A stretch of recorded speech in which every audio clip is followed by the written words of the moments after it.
Hello, ನಾನು ಕೋಟೆ ಹುಡುಗಿ. ನಮ್ಮ ಚಿತ್ರದುರ್ಗ ಜಿಲ್ಲೆಯಿಂದ 60 ಕಿಲೋಮೀಟರ್ ದೂರದಲ್ಲಿರೋ ಹಿರಿಯೂರು ತಾಲೂಕಿನ ವಾಣಿವೆಲ ಸಾಗರ್ ಡ್ಯಾಮ್ ಅಥವಾ ಮಾರಿಕಣಿವೆ ಅಂತಾನೆ ಪ್ರಸಿದ್ಧವಾಗಿರೋ ಈ ಸುಂದರ ತಾಣದ ಬಗ್ಗೆ ಈ ವಿಡಿಯೋದಲ್ಲಿ ಹೇಳ್ತೀನಿ, ಸ್ಕಿಪ್ ಮಾಡ್ತೀನಿ ನೋಡಿ. ಕರ್ನಾಟಕದಲ್ಲಿ ಮೊಟ್ಟ ಮೊದಲ ಬಾರಿಗೆ ನಿರ್ಮಾಣವಾದ ಜಲಾಶಯ VVS ಜಲಾಶಯ.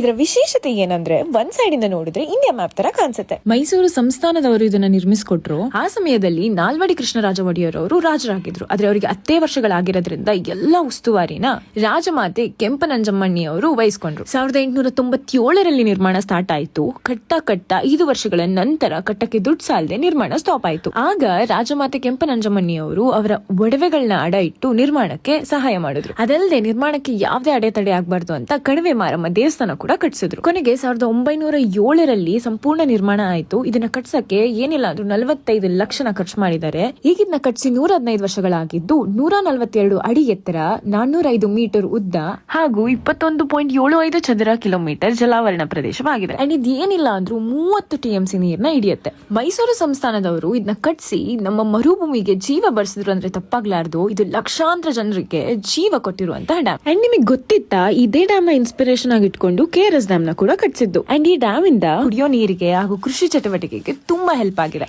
ಈಗ ನಿಮಗೊಂದು ಪ್ರಶ್ನೆ, ಯಾವ ಹರಿತಿರೋ ನದಿನ ತಡೆಗಟ್ಟಕ್ಕೆ ಈ ಡ್ಯಾಮ್ ನ ಕಟ್ಸಿದ್ರು ಅಂತ ಕಮೆಂಟ್ ಅಲ್ಲಿ ತಿಳಿಸಿ. ಈಗ ಹೋಗಕ್ಕೆ ರೈಟ್ ಟೈಮ್, ಯಾಕಂದ್ರೆ ಜೋರ್ ಮಳೆ ಬಂದಿರೋದ್ರಿಂದ ಕೋಡಿ